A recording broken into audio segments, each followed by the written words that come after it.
तो आज मैं कुछ ऐसी चीजें ट्राई करने वाला हूँ जो गूगल के हिसाब से करना इम्पॉसिबल है, और देखते हैं क्या मैं वो कर पाता हूँ या नहीं। तो पहला है कि हम आंखें खोलकर छींक नहीं सकते। तो छींक लाने के लिए मैं अपनी नाकों के पास धूल लेकर गया, और काफी ज्यादा स्ट्रगल और मेहनत के बाद मुझे फाइनली छींक आ ही गई।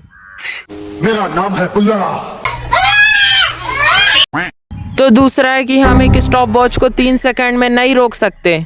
तो बहुत देर तक ट्राई करने के बाद भी ये 3 सेकंड में नहीं रुक रहा था। तो तीसरा है कि हम एक वाटर बॉटल को एक बार में सीधा फ्लिप नहीं कर सकते। तो गूगल की ये वाली बात तो बिल्कुल सच है।